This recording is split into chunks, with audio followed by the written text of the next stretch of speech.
Good morning बच्चों। आज मैं आपको एक कहानी सुनाती हूँ।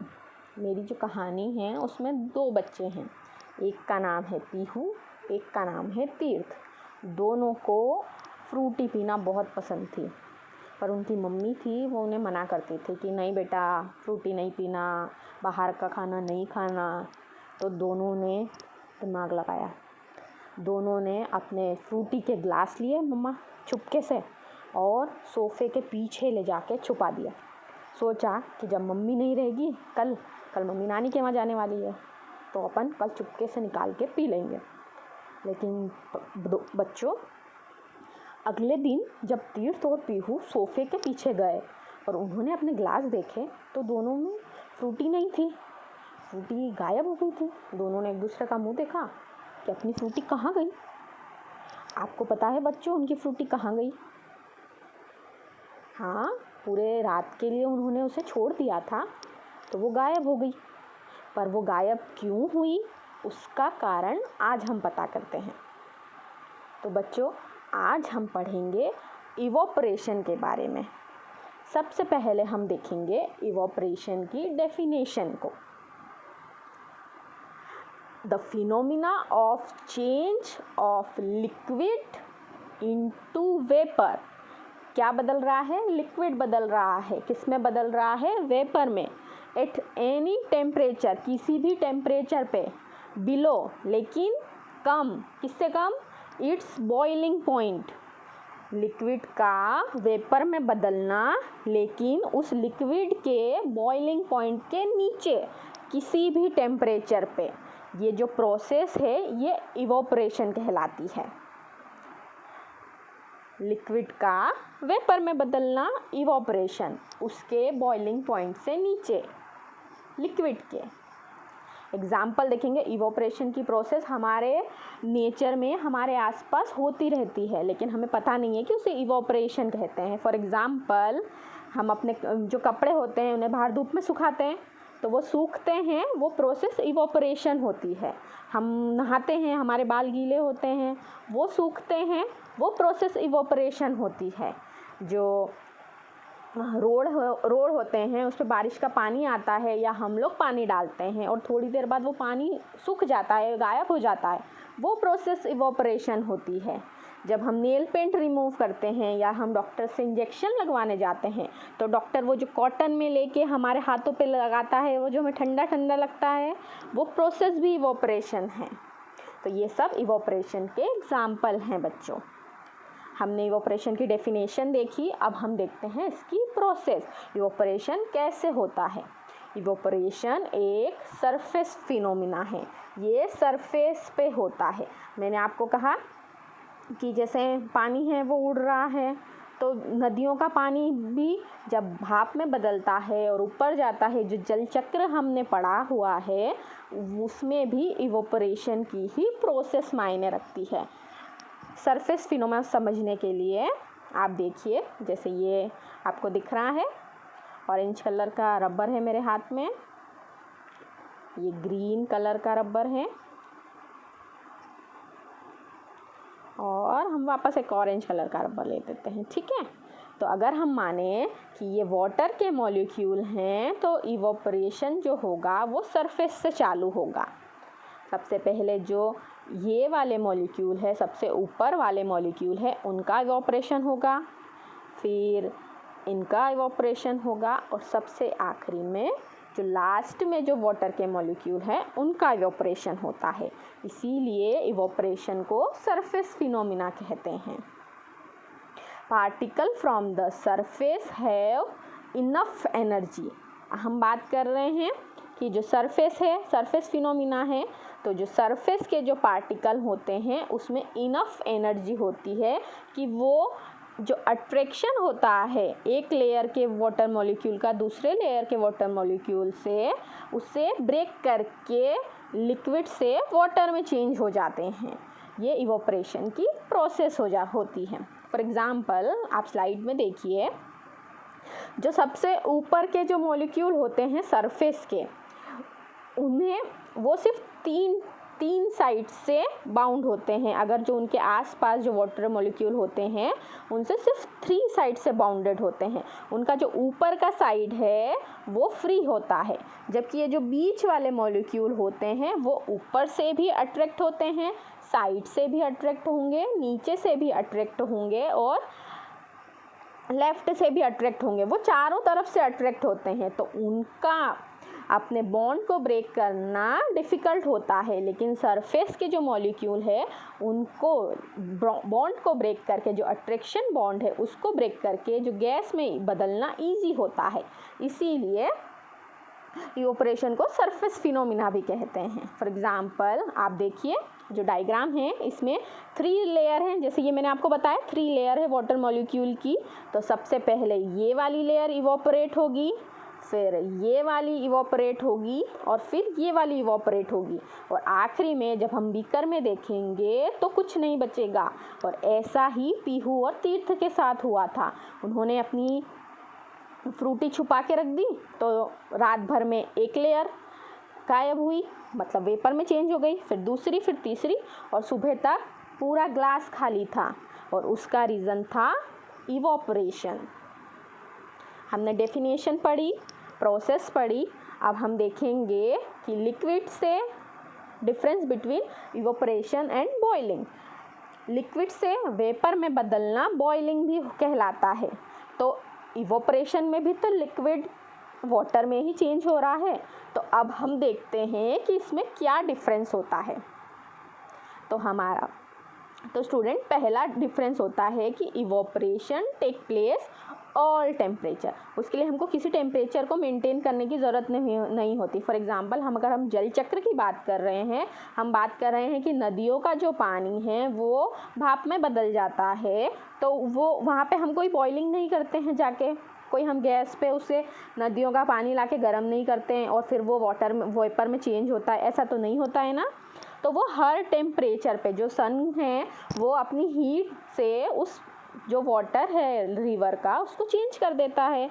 कोई स्पेसिफिक टेम्परेचर मेंटेन करने की आवश्यकता इवोपरेशन में नहीं होती है। जबकि बॉइलिंग में हम सब जानते हैं कि जैसे वाटर का बॉइलिंग टेम्परेचर है, हाँ स्टूडेंट बिल्कुल सही, 100 डिग्री सेंटीग्रेड। तो जब वाटर है हमने उठा के उसको गैस पे रखा, तो जब उस वाटर का टेम्परेचर 100 डिग्री सेंटीग्रेड पहुँचेगा तो वो बॉईल होना चालू हो जाएगा और पूरा लिक्विड बॉईल हो जाएगा, और एक स्पेसिफिक टेम्परेचर होता है। तो ये पहला डिफरेंस हो गया इवोपरेशन और बॉइलिंग में, जो कि किसके बेसिस पे हमने देखा, टेम्परेचर के बेसिस पे। अब इवोपरेशन दूसरा हम कह रहे हैं ये सरफेस फिनोमिना है। सरफेस से वाटर मॉलिक्यूल वेपर में बदलना स्टार्ट होते हैं, जबकि बॉइलिंग में पूरा लिक्विड, अगर आप एक तपेली है उसमें पानी गर्म कर रहे हैं तो पूरा लिक्विड बॉईल होगा, वो सरफेस पे नहीं है। आप सोचेंगे कि सरफेस का टेम्परेचर 100 डिग्री सेंटीग्रेड है लेकिन जो उसके अंदर का टेम्परेचर है वो अलग होगा, तो ऐसा नहीं है। पूरे लिक्विड का टेम्परेचर 100 डिग्री सेंटीग्रेड होता है, जबकि इवोपरेशन में ऐसा नहीं है। सिर्फ पहले सरफेस के मॉलिक्यूल गर्म होंगे, वो वेपर में बदल जाएंगे, तो नीचे वालों का टेम्परेचर वो नहीं होगा जो सबसे ऊपर की लेयर का होगा, तो टेम्परेचर में डिफरेंस होगा। इसीलिए इसे सरफेस फिनोमेना कहते हैं और बॉइलिंग में सरफेस फिनोमेना नहीं है।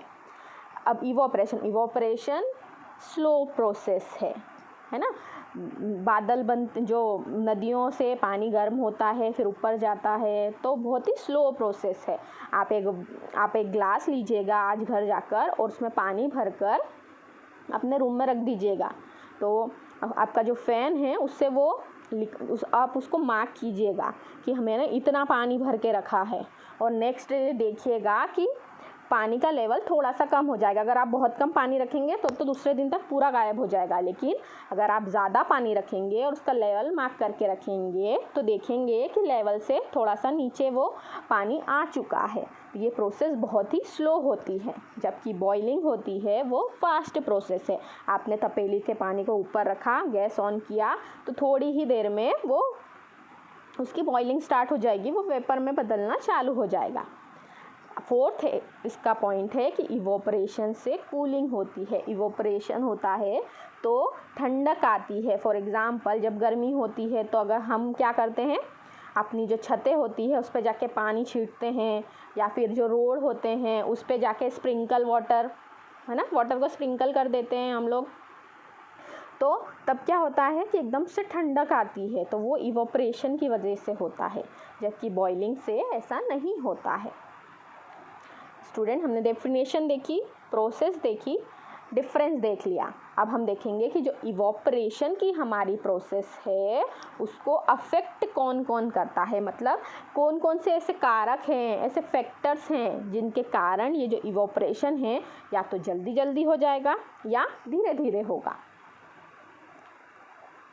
तो जो फैक्टर अफेक्टिंग इवोपरेशन है उसमें पहला फैक्टर है टेम्परेचर, दूसरा है सरफेस एरिया, तीसरा है ह्यूमिडिटी और चौथा है विंड स्पीड। हम एक एक करके इन सब के बारे में पढ़ेंगे। सबसे पहले हम देखते हैं टेम्परेचर के बारे में। अब आप बताइए कि जो 3 मेन सीज़न होते हैं वो क्या होते हैं? Rainy season, summer season, winter season. बहुत अच्छे बच्चों। तो जो समर सीज़न है उसमें टेम्परेचर हॉट होता है, मतलब हाई होता है। जो विंटर सीज़न है उसमें टेम्परेचर कूल होता है, मतलब कम होता है। और जो रेनी सीज़न होता है वो मॉडरेट होता है, कभी गर्मी लगती है कभी ठंड लगती है। तो बच्चों, एक है समर, आपको स्लाइड पे दिख रहा है, एक है समर सीज़न की पिक्चर, एक है विंटर सीज़न की पिक्चर्स। और दोनों सीज़न में हमने अपने कपड़े सुखा रखे हैं। आप समर में भी कपड़े सुखाते हैं, विंटर में भी कपड़े सुखाते हैं। तो किस सीज़न में कपड़े जल्दी सूखते हैं और किस सीज़न में कपड़े देर से सूखते हैं? मनीषा, आप बताइए। हाँ, समर में कपड़े जल्दी सूख जाते हैं जबकि विंटर में देर लगती है। तो इसका कारण बच्चों क्या है कि जब टेम्परेचर इंक्रीज़ होता है तो इवोपरेशन की प्रोसेस भी इंक्रीज़ हो जाती है। टेम्परेचर बढ़ेगा तो जो सरफेस के मॉलिक्यूल हैं वो ज़्यादा एनर्जी ले लेंगे और उनमें काइनेटिक एनर्जी, मतलब घूमने की क्षमता, वो ज़्यादा हो जाएगी, तो वो इजीली लिक्विड से वाटर में चेंज हो जाएंगे। तो जैसे जैसे टेम्परेचर बढ़ेगा वैसे वैसे इवोपरेशन की प्रोसेस, लिक्विड की वेपर में कन्वर्ट होने की प्रोसेस भी बढ़ जाएगी। मतलब टेम्परेचर इवोपरेशन के डायरेक्टली प्रोपोर्शनल होता है। डायरेक्टली प्रोपोर्शनल का मतलब होता है बच्चों कि अगर टेम्परेचर बढ़ेगा तो इवोपरेशन की प्रोसेस भी बढ़ेगी। इसे कहते हैं प्रोपोर्शनल। ठीक है, डायरेक्टली प्रोपोर्शनल, टेम्परेचर इवोपरेशन की प्रोसेस के डायरेक्टली प्रोपोर्शनल होगा। फॉर एग्जांपल स्लाइड में देखिए, एक बर्तन है वो एक सन में रखा हुआ है और एक अंधेरे में रखा हुआ है, मतलब सन से दूर है। तो इवोपरेशन किस में तेज़ होगा? जहाँ सन की डायरेक्ट लाइट पड़ेगी वहाँ टेम्परेचर ज़्यादा होगा, तो इवोपरेशन की प्रोसेस भी ज़्यादा होगी और इसीलिए समर में कपड़े जल्दी सूख जाते हैं। टेम्परेचर देख लिया हमने, अब हम देखेंगे सरफेस एरिया। सरफेस एरिया बच्चों आप समझते हो, जैसे ये ऊपर का एरिया, सरफेस मतलब ऊपर का एरिया। ये जो एरिया है वो होता है सरफेस एरिया। फॉर एग्ज़ाम्पल ये अगर हम बुक लें तो इसका सरफेस एरिया इसे कहेंगे। ये रबड़ है, इसका सरफेस एरिया ये है। सरफेस एरिया किसका ज़्यादा है?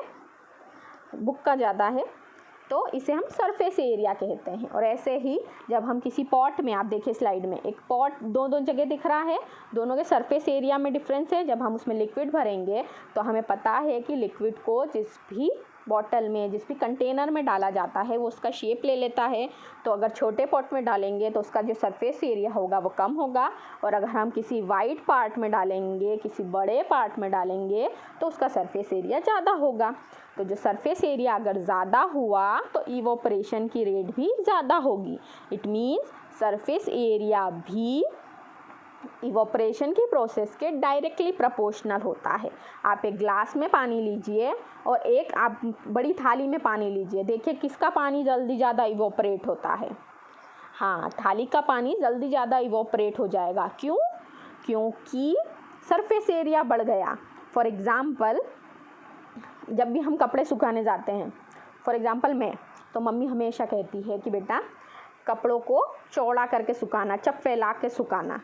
और मैं हमेशा कपड़ों को ऐसे लेती हूँ और सुखा के आ जाती हूँ, तो मम्मी हमेशा मुझे डांटती है। पर जब मुझे इवोपरेशन की प्रोसेस का पता चला कि जब हम कपड़ों को बिगर फैलाए ऐसे ही जाके तार पे अगर डाल देंगे तो उनका सरफेस एरिया कम होगा, इसलिए उनको सूखने में देर लगेगी, इवोपरेशन की प्रोसेस देर से होगी। लेकिन अगर हम उसी कपड़े को ले जाके अच्छे से चौड़ा करके बिल्कुल सल निकाल के और सुखाएंगे तो सरफेस एरिया बढ़ जाएगा, इवोपरेशन की प्रोसेस तेज़ हो जाएगी, कपड़े जल्दी सूख जाएंगे। इसीलिए मम्मी की बात में हमेशा लॉजिक होता है बच्चों। अब फैक्टर हमने देखे, पहला टेम्परेचर देख लिया, दूसरा सरफेस एरिया देख लिया, तीसरा ह्यूमिडिटी। ह्यूमिडिटी मतलब जो हमारे आसपास की एयर है उसमें वाटर वेपर का कंटेंट कितना है, उससे कहते हैं ह्यूमिडिटी। हम कहते हैं ना आज बहुत चिपचिपा लग रहा है, आज तो बहुत ही पसीना आ रहा है, तो उस टाइम देखना हमारे जो आसपास की एयर होती है उसमें जो वाटर वेपर है उसका कंटेंट बढ़ जाता है, तो इसलिए हमें ज़्यादा लगता है। जबकि हमेशा हमारे आसपास जो एयर होती है उसमें वाटर वेपर प्रेजेंट होती है, लेकिन जब वो बढ़ जाती है तो हमें पता चलता है। तो वो जो वाटर वेपर का कंटेंट है हमारे आसपास, हमारे एटमॉस्फेयर में, हमारे आसपास की एयर में, उसे कहते हैं ह्यूमिडिटी। तो ह्यूमिडिटी अगर ज़्यादा होगी तो इवोपरेशन की प्रोसेस कम हो जाएगी। मतलब डायरेक्टली प्रोपोर्शनल ह्यूमिडिटी इवोपरेशन के नहीं है, इन्वर्सली प्रोपोर्शनल है। इन्वर्सली मतलब उल्टा, कि अगर ह्यूमिडिटी बढ़ेगी, हमारे आसपास की एयर है उसमें वाटर कंटेंट बढ़ेगा। कब बढ़ता है? जब रेन आती है ना, रेन में वाटर में वेपर का कंटेंट बढ़ जाता है तो इवोपरेशन प्रोसेस डिक्रीज़ हो जाती है, कपड़े सूखने में टाइम लेते हैं, तो ह्यूमिडिटी बढ़ेगी तो इवोपरेशन की प्रोसेस कम हो जाएगी। फॉर एग्ज़ाम्पल, अगर हम आपको स्लाइड में दिख रहा है 2 पॉट हैं, एक में लिड लगी हुई है, ढक्कन लगा हुआ है, और एक खुला है, तो इवोपरेशन की प्रोसेस जो खुला है उसमें जल्दी होगी, और जो ढका हुआ है मीन्स उसमें वाटर वेपर में चेंज होगा लेकिन वहीं रह जाएगा, सराउंडिंग एयर में ही वाटर वेपर बन जाएगी, ह्यूमिडिटी बढ़ जाएगी तो इवोपरेशन की प्रोसेस डिक्रीज़ हो जाएगी। इसे कहते हैं ह्यूमिडिटी। अब हम फोर्थ देखेंगे, विंड स्पीड, मतलब हवा का चलना। हवा के चलने से भी इवोपरेशन की प्रोसेस अफेक्ट होती है। हवा ज़्यादा चलेगी, इवोपरेशन की प्रोसेस भी जल्दी होगी, मतलब डायरेक्टली प्रोपोर्शनल। इसीलिए हमने देखा है कि जब हवा ज़्यादा चलती है तो कपड़े जल्दी सूख जाते हैं। फॉर एग्ज़ाम्पल, जैसे हम नहा के निकले, हमारे बाल गीले हैं और हम सोच रहे हैं कि उसे धूप में सुखा लें, पर थोड़ी देर बाद देखा कि सन तो गया, शाम हो गई, तब क्या करते हैं बच्चों? आप बालों को सुखाने के लिए एक और चीज़ क्या कर सकते हैं? बिल्कुल सही, ब्लो ड्राई करते हैं ना हम लोग, तो ब्लो ड्रायर में से क्या निकलती है? हवा, है ना। तो हवा की स्पीड तेज़ होती है तो हम फटाफट अपने बाल सूख जाते हैं। तो वहाँ 2 फैक्टर काम करते हैं, एक तो स्पीड, विंड की स्पीड बहुत तेज़ होती है, और ब्लो ड्रायर में से हवा किस टाइप की आती है? हाँ, गरम हवा आती है ना। तो दोनों फैक्टर काम करते हैं, टेम्परेचर भी बढ़ जाता है, विंड की स्पीड भी बढ़ जाती है, और ये दोनों इवोपरेशन की प्रोसेस के डायरेक्टली प्रोपोर्शनल है। मतलब ये दोनों बढ़ेंगे, इवोपरेशन की प्रोसेस भी बढ़ जाएगी। इसलिए विंड की स्पीड जब बढ़ेगी तो इवोपरेशन की प्रोसेस भी बढ़ जाएगी। अगला हम देखेंगे बच्चों, अब क्वेश्चन है मेरा आपसे, इतना हम सब ने पढ़ लिया कि आज हमने क्या क्या पढ़ा। सबसे पहले हमने डेफिनेशन देखी, फिर हमने प्रोसेस देखी, फिर हमने डिफरेंस देखा बॉइलिंग पॉइंट में और इवोपरेशन की प्रोसेस में, फिर हमने फैक्टर्स देखे। फैक्टर्स में हमने 4 फैक्टर देखे, टेम्परेचर, सरफेस एरिया, ह्यूमिडिटी और विंड स्पीड। तो आप मुझे बताइए बच्चों कि इवोपरेशन क्या होता है? हाँ, वेरी गुड मनीषा। सेकंड है इवोपरेशन के एग्जाम्पल दीजिए। शत्रुपा आप बताइए। हाँ, ओके। थर्ड क्वेश्चन है कि what are the factor that affect evaporations? Rishika आप बताइए। हाँ, बिल्कुल सही। बच्चों, अभी आपका क्लास वर्क है, फिल इन द ब्लैंक्स है, आपको फिल करना है इसमें। ये आपका होमवर्क है। आपको एक शॉर्ट रिपोर्ट लिखनी है कि जो सी वाटर है, जो समुद्र का जल है, उससे सॉल्ट कैसे बनता है। आपको स्टेप बाय स्टेप लिखना है और उन स्टेप्स की पिक्चर्स भी कलेक्ट करनी है आपको। आप हाथ से भी बना सकते हैं, आप नेट से भी वो पिक्चर्स ले सकते हैं। ठीक है बच्चों, थैंक यू।